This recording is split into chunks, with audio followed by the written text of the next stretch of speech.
శారీరక మానసిక దృఢత్వాన్ని అందించే భారతీయ ప్రాచీన సంపద యోగా విశ్వవ్యాప్తంగా అభ్యసిస్తున్నారని 21 శనివారం ప్రపంచ యోగా దినోత్సవ సందర్భంగా భారీ స్థాయిలో తూర్పు గోదావరి జిల్లా దేవరపల్లి మండలంలోని యార్నగూడెం జెడ్పీ హైస్కూల్ నందు ఉదయం 6 గంటలకు యోగా డే కార్యక్రమం నిర్వహించడం జరుగుతుందని, అందుకు కావలసిన అన్ని ఏర్పాట్లను పూర్తి చేయడం జరిగిందని గ్రామ సర్పంచ్ బొంత భరత్ బాబు, తెదేపా నాయకులు పెన్మత్స సుబ్బారాజు, బొల్లిని విజయభాస్కర్, గద్దె శ్రీనివాస్, సొసైటీ సీఈఓ మంట పెదబాబు తదితరులు పూర్తి సహాయ సహకారాలను అందించడమే కాకుండా టీ-షర్ట్లు, అల్పాహారం వంటివి అందిస్తున్నారని, పూర ప్రముఖులు, అనాధికారులు, గ్రామస్తులు తప్పక పాల్గొనాలని గ్రామ పంచాయతీ కార్యదర్శి ఏ అమ్మిరాజు తెలిపారు.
లాస్ట్ 1 minute క్లోజింగ్ ప్రేయర్ ఉంటుంది.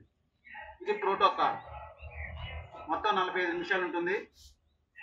మరి రాష్ట్ర ప్రభుత్వం ఎంతో ప్రతిష్టాత్మకంగా తీసుకొని ఈ కార్యక్రమాన్ని మన రాష్ట్రంలో రేపు దినాన విశాఖపట్నంలో గౌరవనీయులు ప్రధానమంత్రి గారు, గౌరవనీయులు మన ముఖ్యమంత్రి వర్యులు, అదేవిధంగా ఉప ముఖ్యమంత్రి గారు, మన ప్రభుత్వ యంత్రాంగం మొత్తం అంతా కూడా మరి చాలా శ్రమిస్తూ దాదాపుగా 4 రోజుల నుంచి మే 21 నుంచి ఈ కార్యక్రమం స్టార్ట్ అయింది.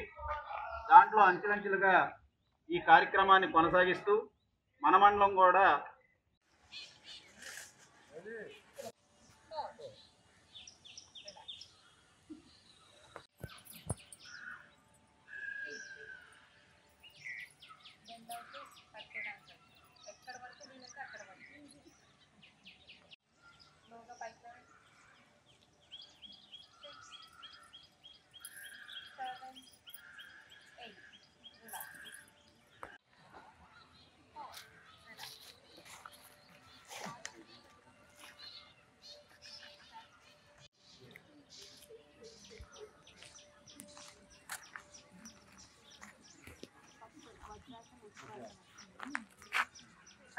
వజ్రాసనం. మీ కుడి కాలు మీ కుడి తొడ కింద పెట్టాలి. చూడండి, నెమ్మదిగా చూడండి, ఈ విధంగా. నమస్కారం అండి. ఇది 21/6/2025 శనివారం ఉదయం 6 గంటలకు యోగా డే, అంతర్జాతీయ యోగా డే కార్యక్రమం జరుగును. గ్రామంలో అధికారులు, నాయకులు, ప్రజలు అందరూ కూడా యోగా డే కార్యక్రమానికి హాజరు కావాల్సిందిగా కోరుచున్నాను. ఇట్లు మీ అమ్మిరాజు, పంచాయతీ కార్యదర్శి, యార్నగూడెం.